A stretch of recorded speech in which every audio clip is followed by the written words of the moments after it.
20FLAAFL Restricted Barber Laws and Rules Practice Exam. 1. Which agency is primarily responsible for regulating barbering in Florida? A. Florida Department of Health. B. Florida Board of Cosmetology. C. Florida Department of Business and Professional Regulation, DBPR. D. Florida Barbering Council. Answer: C.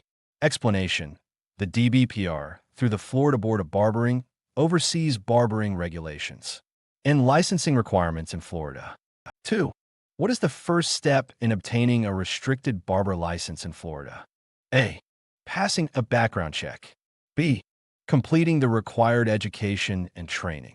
C. Submitting a business plan. D. Receiving an apprenticeship certificate. Answer: B. Explanation: prospective restricted barbers must complete the required educational and training hours before sitting for the exam. 3. Which Florida statute primarily governs barbering practices? A. Chapter 476. B. Chapter 478. C. Chapter 475. D. Chapter 479. Answer: A. Explanation: Florida Statute Chapter 476 is one of the key laws that regulate the practice of barbering in the state. 4. What is the main role of the Florida Board of Barbering? A. To issue business permits. B. To enforce sanitation standards only. C. To regulate licensing, set rules, and enforce disciplinary actions for barbers. D. To provide free training programs. Answer: C. Explanation: the board is responsible for licensing, setting rules, and ensuring that barbers follow Florida's regulations. 5. Which of the following best describes the scope of practice for a restricted barber? A. Performing any hair-related service, including hair coloring. B. Conducting full cosmetology services. C. Performing basic hair cutting and shaving services. D. Only advising on hair care. 1/4. Answer: C. Explanation: restricted barbers are allowed to perform basic hair cutting and shaving, but not advanced cosmetology services like hair coloring. 6. In Florida, what is required for a barber to renew their restricted license? A. Payment of a renewal fee only. B. Submission of new business documents. C. Completion of continuing education credits. D. A written exam. Answer: C. Explanation: renewal of the restricted license requires barbers to complete continuing education credits to stay current with regulations. 7. Which document outlines the penalties for non-compliance with barbering laws in Florida? A. The Barbering Code of Ethics. B. The Florida Barber Law and Administrative Codes. C. The Florida Health and Safety Code. D. The Professional Conduct Guidelines. Answer: B. Explanation: the Florida Barber Law and associated administrative codes detail the penalties for any violations of the rules. 8.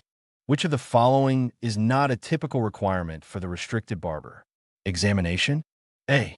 Knowledge of sanitation practices. B. Practical demonstration of hair cutting. C. Detailed business management skills. D. Understanding of state laws. Answer: C. Explanation: the exam focuses on technical skills and legal knowledge, not on business management. 9.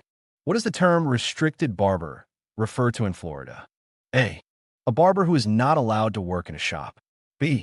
A barber with limitations on the range of services offered. C. A barber who has full privileges as a cosmetologist. D. A barber who works exclusively in healthcare facilities. Answer: B. Explanation: restricted barbers have a limited scope of practice compared to full licensed barbers. 10. Which of the following best describes the importance of sanitation standards in barber shops? A. They are optional guidelines for decoration. B. They prevent the spread of infections and protect both clients and barbers. 2/4. C. They only apply during inspections. D. They are solely for aesthetic purposes. Answer: B. Explanation: Maintaining proper sanitation is essential to prevent infections and ensure safe environment. 11. What is the minimum educational requirement for becoming a restricted barber in Florida? A. A high school diploma and completion of an approved barber training program. B. A college degree in cosmetology. C. A certificate in business management. D. An apprenticeship without formal education. Answer: A.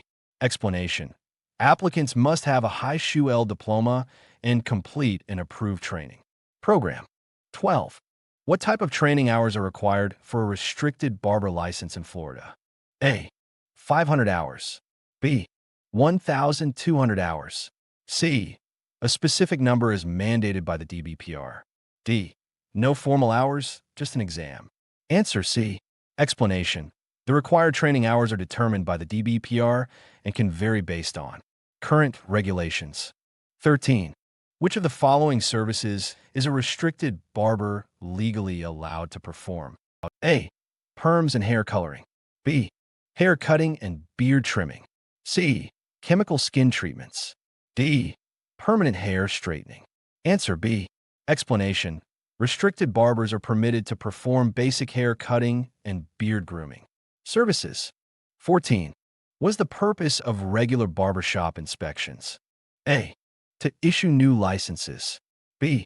To ensure compliance with health, safety, and sanitation standards. C. To provide marketing advice. D. To train new barbers. Answer: B.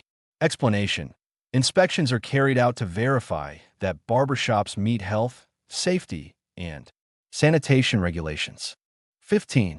What might result from repeated violations of barbering laws in Florida? A. Award ceremonies. B. License suspension or revocation. 3/4. C. A bonus in continuing education credits. D. Free training opportunities. Answer: B. Explanation: consistent violations can lead to disciplinary actions, including suspension or revocation of the license. 16. Which of the following best describes the consumer protection aspect of barbering laws? A. Protecting barbers from lawsuits. B. Ensuring clients receive safe and sanitary services. C. Providing free products to clients. D. Guaranteeing profits for barbershops. Answer: B. Explanation: consumer protection laws are designed to ensure that all barber ing services are safe and hygienic for clients. 17. How are complaints about a restricted barber typically handled? A. They are ignored unless repeated. B. They are investigated by the Florida Board of Barbering. C. They are resolved by the local police department. D. They are forwarded to the business owner. Answer: B. Explanation: the Florida Board of Barbering investigates consumer complaints and may take disciplinary action if needed. 18. What does unprofessional conduct include under Florida barbering law? A. Overcharging clients. B. Failing to maintain proper personal hygiene and violating conduct codes. C. Using non-brand equipment. D. Scheduling too many appointments. Answer: B. Explanation: unprofessional conduct can include poor personal hygiene and failure to adhere to ethical standards set by the state. 19. What is one key factor in maintaining a compliant barbershop facility? A. Frequent renovations. B. Adequate ventilation and cleanliness. C. Expensive interior design. D. Large waiting areas. Answer: B. Explanation: adequate ventilation and regular cleaning are essential for meeting sanitation standards. 20. Which tool is essential for maintaining sanitation in a barbershop? A. Uncleaned clippers. B. Disinfectants approved for barber tools powered by TCPDF, www.tcpdf.org/4.